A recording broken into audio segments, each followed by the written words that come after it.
Hello दोस्तों।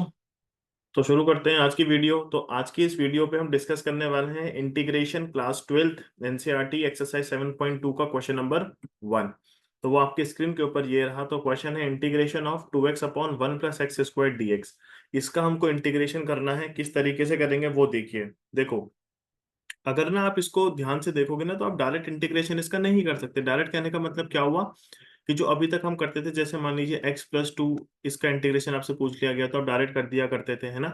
मगर यहाँ पे ऐसा नहीं होने वाला। अब ये क्या है, बेसिकली ये एक दूसरे टाइप के इंटीग्रेशन होंगे। दूसरे कहने का मतलब है कि आपको पुटिंग करनी पड़ेगी, राइट। आप एक बात समझिए, पुटिंग का मतलब क्या होता है। अगर मैं एक्स स्क्वायर को लेट से पुट पुट अगर मैं पुट करता हूं 1 प्लस एक्स स्क्वायर को टी। देखिए ऐसा क्यों कर रहे हैं हम, बेसिकली हमको ना इंटीग्रेशन को सॉल्व करना है, तो इजी बनाएंगे उसको। तो हम क्या करते हैं, पुटिंग मेथड हम बोलते हैं इंटीग्रेशन पे, है ना। आप धीरे धीरे करके सीखोगे इस बात को। तो अभी देखो आपकी मैं क्या कर रहा हूँ, 1 प्लस एक्स को मैंने क्या करा, 1 प्लस एक्स स्क्वायर को टी पुट किया, तो मैं लिख रहा हूँ डिफरेंशिएट बोथ साइड। जब मैं दोनों तरफ डिफरेंशिएट लिखूंगा ना, उससे क्या हो जाएगा, जब आप डिफरेंशिएट करोगे तो 1 का डिफरेंशिएशन हो जाएगा 0, और एक्स स्क्वायर का हो जाएगा 2x, और x का हो जाएगा dx बराबर किसके, dt के। तो बेसिकली हमारे पास क्या हो गया कि 2x से dx बराबर हो गया dt के। तो अगर आप एक बात को ध्यान से देखो, हमने पुट किया था ये नीचे वाली टर्म को t, और हमको ऊपर वाली टर्म मिल गई। आप समझ रहे हो। तो जब भी हम पुटिंग करते हैं ना, तो हम कुछ इस तरीके से वैल्यू को पुट करते हैं कि हमारा इंटीग्रेशन एक नए वेरिएबल में ब्रेक हो जाए, जो कि इजी हो सॉल्व करने के लिए। अब आफ्टर पुटिंग मैं इस नेक्स्ट पेन दूसरे पेन से लिख रहा हूं इंटीग्रेशन 2x से dx। इसको आप क्या लिख सकते हो, ध्यान से बताओ। नई वेरिएबल में dt लिख सकते हो ना, ये देखो यहां से dt लिखा जा सकता है, divided by 1 plus x square को क्या लिख सकते हैं, t। तो ये क्या कर दिया हमने इस तरीके से, मतलब नए वेरिएबल में ब्रेक करेंगे जो बहुत इजी हो। ठीक है। एक बात और, आपको ये बात हमेशा ध्यान रखनी है कि आपको इजी बनाना है इंटीग्रेशन। आप टफ बनाओगे तो गलत हो जाएगा, है ना। इजी करना है। तो देखो, integration of 1 upon x dx का जो इंटीग्रेशन होता है वो होता है log mod x प्लस सी, ये आप जानते हो, राइट। तो सेम फॉर्मूला यहाँ पे यूज करेंगे, इसका आंसर हो जाएगा log t प्लस सी, है ना, log t प्लस सी। तो log t जब हम लिखेंगे, तो ध्यान से सुनो बेटा, log t, तो बेसिकली t क्या हमने एज्यूम किया था, t हमने एज्यूम किया था 1 प्लस एक्स स्क्वायर। तो 1 प्लस एक्स स्क्वायर प्लस सी हमारा इस क्वेश्चन का आंसर हो जाएगा। ठीक बात है। ठीक है। तो इस क्वेश्चन का आंसर रहा ये। एक बच्चे ने बोला कि सर मैं इसको ऐसे भी तो कर सकता हूँ। मैंने बोला भाई कैसे। वो कह रहा है कि सर मैं इसको 2 बाहर लिख देता हूँ, आपने बताया था पहली वाली वीडियोस में। और मैंने क्या किया कि मैंने लिख दिया इसको। ठीक है, ये ऐसा कर सकते हैं, बिल्कुल कर सकते हैं। तो सर मैं ऐसा कर सकता हूँ क्या, x/1, ठीक है, फिर प्लस यहाँ पे dx आएगा, फिर प्लस इंटीग्रेशन। वो कह रहा है कि मैं लिखूंगा x/x² dx, है ना। एक्स एक्स काट दूंगा, मैं ऐसे कर दूंगा, गलत हो जाएगा। क्यों गलत हो जाएगा, आप नीचे वाली टर्म को अलग नहीं कर सकते। अगर यही चीज x+1 होता, या मान लीजिए यही चीज ऐसे होती अगर, कि 2 integration 1 plus x square upon x, कुछ ऐसा होता ही है, तब आप इसको अलग अलग कर सकते थे। ऐसे हमने पहले वीडियोस में किए हैं। मगर आप नीचे वाली टर्म को अलग नहीं कर सकते ऐसे करके, ये गलत हो जाएगा। ठीक है, हमेशा ध्यान रखना, ऐसा कभी नहीं किया जा सकता, मैथमेटिकली रॉन्ग है। खैर, तो इस तरीके से इस क्वेश्चन को करेंगे। हमेशा ध्यान रखेंगे, पुट हम तब करते हैं जब हमारा इंटीग्रेशन कॉम्प्लिकेटेड होता है, सॉल्व नहीं हो पाता, तब हम पुटिंग का यूज करते हैं। पुट मतलब पुट क्या करेंगे, एक नया वेरिएबल इंट्रोड्यूस कराएंगे ताकि इंटीग्रेशन हमारा सॉल्व होने की। क्वेश्चन नंबर 2, क्वेश्चन नंबर 2 पे आएंगे। क्वेश्चन नंबर 2 कहता है कि integrate log x² upon x. बेटा मैं आपको एक चीज बता दूं, इस चीज को करने से पहले, मतलब कि इस 7.2 एक्सरसाइज को करने से पहले आपको कुछ फॉर्मूलेज को ध्यान रखना पड़ेगा। मैं साथ साथ लिखता जाऊंगा साइड साइड में, वो आपको पता होना चाहिए। अगर नहीं पता तो आप बहुत बड़ी प्रॉब्लम में आ जाओगे, मेरी बात को ध्यान रखिएगा। देखिए भाई, डिफरेंशिएशन जो होता है d/dx ऑफ log x, वो हमेशा होता है 1 अपॉन एक्स, ये आप जानते हो। ठीक है, अब आप एक बात समझो, यहाँ पे क्या है, 1 अपॉन एक्स है कि नहीं है, 1 अपॉन एक्स dx है ना। तो अगर मैं log x को t पुट करूं, देखो पुट, ध्यान से सुनना मेरी बात को, पुट, मैं कह रहा हूं put log x is equal to T. अब इससे क्या हुआ, जब मैंने डिफरेंशिएट किया ऑन डिफरेंशिएटिंग बोथ साइड, जैसे ही मैंने दोनों साइड डिफरेंशिएट किया तो मुझे मिला log x का डिफरेंशिएशन 1/x, x का differentiation dx is equal to dt। तो मुझे यहां से एक चीज मिल गई सर, वो क्या चीज मिल गई, हमको यहां से एक चीज मिल गई कि ये जो इंटीग्रेशन है ना, 1/x से dx को मैं तो dt लिख दूंगा, कोई प्रॉब्लम, कोई प्रॉब्लम नहीं है भाई। देखो ना, 1/x, भाई इसके साथ 1 मल्टीप्लाई होगा ना, 1/x dx को मैंने dt लिख दिया, ठीक है। अब बचा log x का स्क्वायर, log x को क्या लिखा था, t लिखा था, log x को t लिखा था, तो t और उसका स्क्वायर, तो ये हो गया, मतलब ये इंटीग्रेशन हमारे पास हो गया टी स्क्वायर डी टी। अभी देखो कितना इजी हो गया ये, टी स्क्वायर डी टी बोले तो t⁻³ प्लस सी, और t क्या है, t हमने क्या माना था, हमने t माना था log x, तो ये हो जाएगा log x⁻³ इसको मैं सही से लिख देता हूँ, ये जो हमारा आंसर है वे हो जाएगा विच एम्प्लाइज दैट 1/3 log, है ना, log x इसकी होल पावर 3 + c, ये हमारा इस क्वेश्चन का आंसर हो गया। ठीक है, आई होप आपको ये क्वेश्चन क्लियर हुआ होगा, इसमें कोई प्रॉब्लम तो नहीं है किसी को, बिल्कुल ठीक है। खैर, अब कोई बोलेगा यहाँ मॉडेक्स आता है, अरे ठीक है आप उसमें मॉडेक्स लिख लो, कोई प्रॉब्लम नहीं है यहाँ पर, है ना।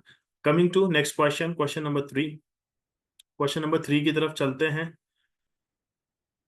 इस एक्सरसाइज में आप पुटिंग को ही समझोगे और उसी को सीखोगे, ठीक है। जैसे कि integration 1/x plus x log x dx, ये हमारे पास इंटीग्रेशन निकालने के लिए है। इसको किस तरीके से करेंगे वो समझेंगे हम, अगेन पुटिंग करेंगे। अब आप बोलोगे सर पुटिंग करेंगे क्या, देखिए आप इसको पहले सॉल्व कीजिए, मतलब कि x अगर मैं यहाँ से कॉमन ले लूँ तो यहाँ बचेगा 1 + log x, बचेगा नहीं बचेगा dx, बताओ, बोलो जी, बचेगा ना। मतलब कहने का क्या हुआ, x कॉमन ले लिया तो यहां से बचा 1, यहां से बचा log x dx, सही बात है, ठीक बात है। अब बताओ एक बात, अगर मैं पुट करता हूं, ध्यान सुनना मेरी बात को, मैं लिखता हूं पुट पुट 1 + log x को t, ये मैं क्यों पुट कर रहा हूँ, देखो 1/x dx आ जाएगा, कैसे आ जाएगा सर, 1 का डिफरेंशिएशन 0, है ना, प्लस log x का डिफरेंशिएशन कितना होता है, 1/x dx is equal to dt। तो हमारे पास 1/x dx जो हो गया वो dt के बराबर हो गया। ध्यान से सुनना, देखो आप इस इंटीग्रेशन को क्या लिख सकते हो, इंटीग्रेशन, इसको नहीं, सॉरी इसको नहीं, आप इस इंटीग्रेशन को क्या लिख सकते हो, किसको, इस इंटीग्रेशन को जो मैंने सामने ही लिख दिया है ना, तो इस इंटीग्रेशन को आप लिख सकते हो क्या, 1/x, ये वाला पार्ट की मैं बात कर रहा हूँ, 1/x dx, इसको क्या लिखा जा सकता है, dt, है ना बेटा, dt डिवाइडेड बाय, अब ये 1 + x बचा, 1 + log x को क्या लिख सकते हैं, t, और ये तो है ही। अब देखो 1/d dt हो जाता है log t प्लस c, और इसका log t, t क्या है, जल्दी से बताओ t क्या है, t हमारे पास है 1 + log x, ये रहा t, समझ गए, 1 + log x आएगा, यहाँ पे t तो नहीं आएगा, बिकॉज t की जगह में क्या है, 1 + log x प्लस c, ये हमारा सही आंसर होगा, ठीक है। तो इस तरीके से इन क्वेश्चंस को करना होता है। कमिंग टू नेक्स्ट, अभी बहुत सारे बच्चों को लग रहा होगा कि ये क्या हो रहा है क्या नहीं हो रहा है, देखिए धीरे धीरे धीरे धीरे करके आप समझोगे, प्रैक्टिस करने से ही चीजें आएगी, है ना। आप देखिए कि किस तरीके से हम पुटिंग कर रहे हैं, sine x into sine cos X, अब ये क्वेश्चन है, ठीक है। अब इसमें आपको बहुत सारी चीजें देखने को मिलेगी, देखो क्या मिलेगा मैं आपको बताता हूँ।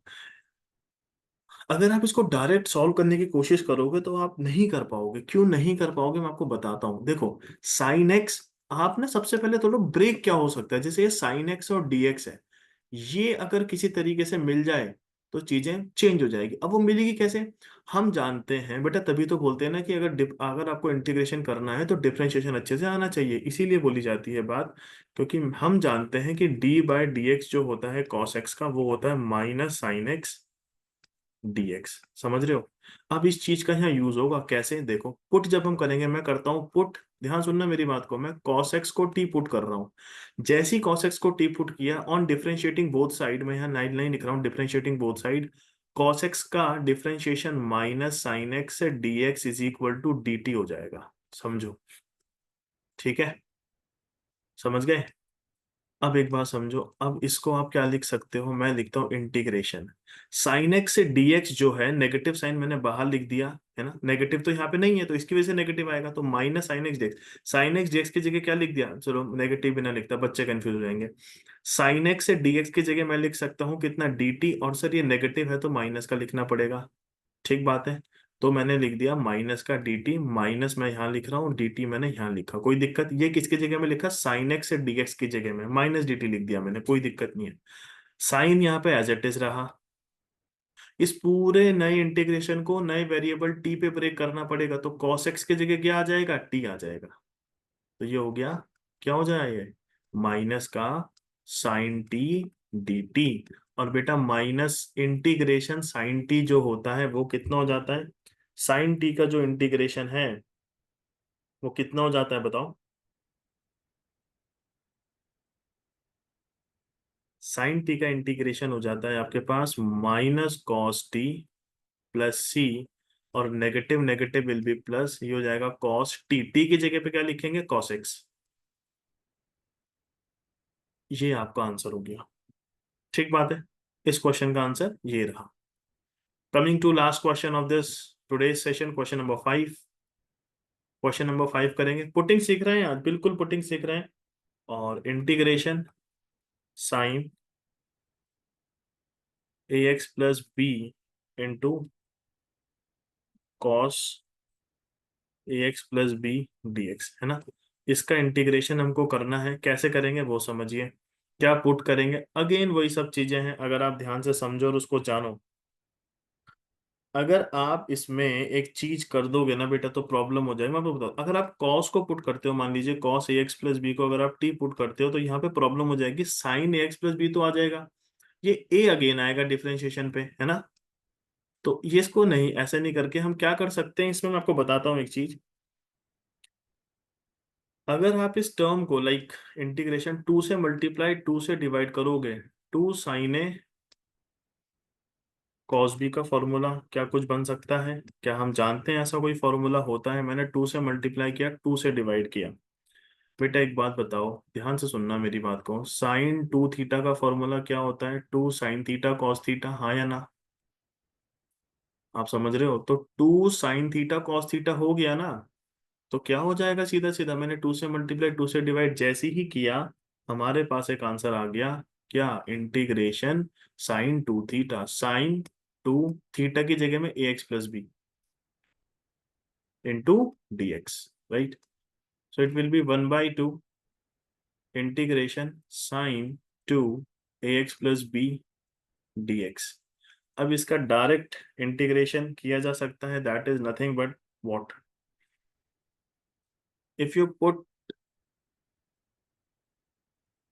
वैसे मैं आपको बताऊं इसका डायरेक्ट इंटीग्रेशन कैसे हो सकता है, देखो one by two integration of sine two theta, sine two theta का integration cos two, it should be minus cos two theta, right, divided by two, and this will also going to give you a, right, plus c. तो आपका answer हो जाएगा minus one upon four a cos two A x plus b plus c. एक बच्चे ने बोला sir मुझे समझ ही नहीं आया आपने यहाँ पे क्या किया, मैं आपको बताता हूँ मैंने क्या करा, मैं कहना चाह रहा हूँ ये बात कि अगर मैं लिखता हूँ integration of sine two theta d theta, तो इसका इंटीग्रेशन हो जाएगा माइनस का cos two theta upon two plus c. Simple सी बात है, ये इंटीग्रेशन है इसका, उसमें क्या बड़ी बात है, तो मैंने सेम चीज लिखी। अब एक बच्चा बोलेगा ए कहाँ से आया, मेरे भाई ए एक्स प्लस बी भी तो करोगे, उसकी वजह से ये ए नहीं आएगा नीचे, समझ में आई बात। एक बच्चे ने बोला कि नहीं मुझे तो इसके बाद पुटिंग करके सॉल्व करना है, आप ऐसा कर लीजिए, उसमें कोई फर्क नहीं पड़ता, like one by two integration sine two A x plus B D X. So if you say let और पुट वट एवर वट, जो आपको सही लगे आप कह सकते हो कि हमने पुट किया कि टू ए एक्स प्लस बी को आपने टी पुट कर दिया लेट से, तो आपके पास आएगा टू ए एक्स, आप समझ रहे हो, टू ए, कुछ ऐसे लिखेंगे ना इसको, समझो ना, देखो आप इसको ऐसा लिख लो, अरे यही तो लिखोगे, टी। अगर आपने इसको पुट किया, मतलब इस पूरी टर्म को पुट कर रहे हो आप, एक एंगल को पुट किया आपने बेसिकली। आप क्या कह रहे हो, आप बोलो differentiating both side, on differentiating both side, both side. बेटा जब टू एक्स का डिफरेंशिएशन करोगे ना, वो टू ए आएगा, एक्स का डी एक्स, और टू भी कांस्टेंट है तो उसका इंटीग्रेशन डिफरेंशिएशन आएगा जीरो, इसका डी टी। तो two A D X is equal to D T हो जाएगा ये। अब इस इंटीग्रेशन को चेंज करना है with respect to putting values. तो मुझे बताओ साइन टू ए एक्स प्लस बी, टू ए एक्स प्लस बी को आपने पुट किया था कितना, टी। ये तो टी हो गया। आप समझ रहे हो, आप समझो मेरी बात को। dx को, dx यहाँ से dx है, इन टर्म्स ऑफ dt लिखना है। क्या लिखेंगे जी, देखो टू ए एक्स प्लस बी, बेटे टू ए एक्स प्लस बी को तो आपने t लिख दिया, अब dx को क्या लिखेंगे, यहाँ से हम लिख सकते हैं dx is equal to D t divided by two a. अगर मुझे dx in terms of dt लिखना है तो मुझे लिखना पड़ेगा dx is equal to D t divided by two a. तो मुझे लिखना पड़ेगा 1/4a integration sine t d t. मैं टू ए को बाहर लेके आ गया, तो मेरे पास आया 1/4 है, साइन ए का इंटीग्रेशन हो जाएगा माइनस कॉस टी प्लस सी। और एक बात समझो, 1/4 है माइनस, माइनस यहाँ लिख देता हूँ, और कॉस में ऐसे ही लिखता हूँ। तो मुझे बताओ कॉस टी कितना है, टी, टी है टू ए x plus b plus c. तो यही तो हमारा आंसर हो गया।